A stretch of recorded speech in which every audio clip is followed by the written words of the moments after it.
Врз основа на оно кој што досега ние го работиме, а и законската регулатива која што имаме во државата и можностите кои што ги нуди за учество на јавноста, на граѓаните, не само здружените на граѓани, туку и граѓаните во процесите на донесување на одлуки кои што се поврзани со животна средина, заедно со нашите партнери Македонското здружение на млади правници, Флорозон и Центарот за правни истражувања и анализи,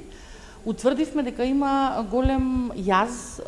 во учеството на граѓаните, односно недоволна информираност или многу доцна се информираат граѓаните за процеси кои што се случуваат во државата. И решивме да направиме еден водич, кој што водич е доста практичен, доста прецизен, доста краток, буквално како рецепт, кој што секој граѓанин ќе може да види за каква работа, каде може да се обрати и кои се неговите права, а во исто време и должности како граѓанин да учествува, за да не биде на крај дека секогаш излегуваме и се буниме кога багерите ќе се на лице место. Постапките за такви работи почнуваат многу порано. И ние како Здружение на граѓани, како Милију Контакт и Архус центарот кој што работи во рамките на Милију Контакт, стоиме и отворени сме на располагање на сите граѓани за понатамошни консултации и така натаму каде да се обратат, зашто да се обратат, доколку нешто не им е јасно. Генерално се работи за проект кој што сака да ги доближи сите мерки и сите законски можности кои што ги има населението да учествува во процесите на донесување одлуки што на локално, тој на централно ниво, а во исто време и да знае каде да праша и како да се информира за одредени работи и прашања кои што не се така транспарентно објавени и не се така добро објаснети. Животната средина, колку и да изгледа дека е многу едноставна, во суштина има многу комплексни работи за кои што треба и дополнителна помош и подршка на граѓаните, но во секој случај како професионални издруженија кои што се занимаваме со ова, стоиме отворени за соработка со сите и се надеваме дека со работунцава денес, која што ни е четврта поред, во секој плански регион има по една, се организира, и со прирачниците кои што ги имаме изработено, дека ќе го доближиме малку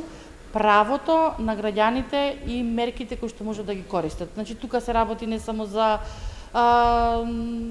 иницијативи за големи фабрики и така натаму, тука се работи и за начини на кои што луѓето може да реагираат на бучава, на загадување, на чад и така натаму. Значи, сите постапки се објаснети детално и многу едноставно и дадени се контакти, телефони, места каде што треба да се обратите за секој поединечен проблем. Не можеме да очекуваме граѓаните цело време да висат буквално по веб страните на општините или по министерствата за да може да видат што се случува и така натаму, затоа тука се здруженијата на граѓани кои работат локално, кои што треба да ги информираат граѓаните и малку да имаат по-проактивен однос кон целокупните случувања во општините и на локално, ма и на централно ниво. Генерално мотивацијата доаѓа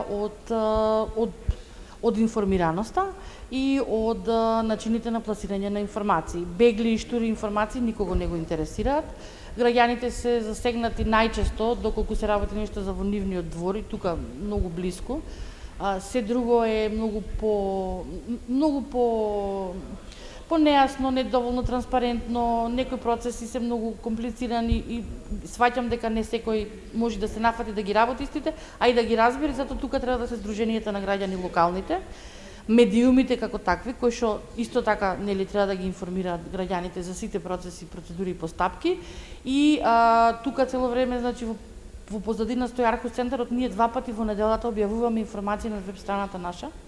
во кој што буквално се сублимирани сите постапки и сите активности кои што се превземаат и на централно и на локално ниво и секој може да се информира. Значи, едно е ти да отвораш 2 пати неделно 178 веб страни, а друго е на една веб страна да имаш преглед да видиш дали во твојата општина нешто денес е на дневен ред или некаков процес отпочнува.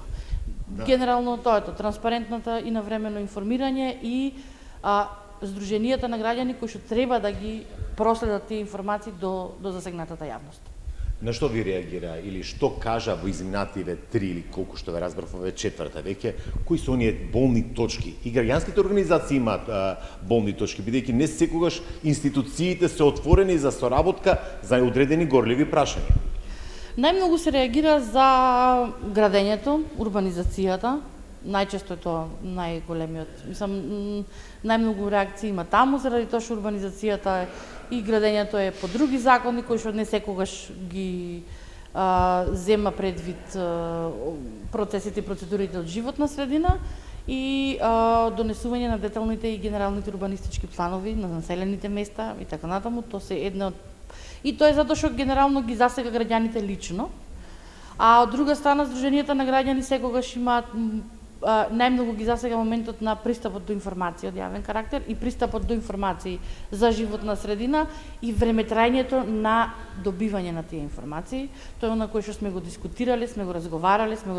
и со Агенцијата за пристап до информација од јавен карактер, сме го разговарале и сме биле дел од групата која што ги вршеше измените на постојниот закон за пристап до информација од јавен карактер. Се надевам дека во догледно време ќе се донеси, па и роковите ќе се намалени. Генерално пристапот до информации и одредени теми, најчесто е градењето, а во зимниот период е загадувањето, затоа што во лето никој не зборува за загадување.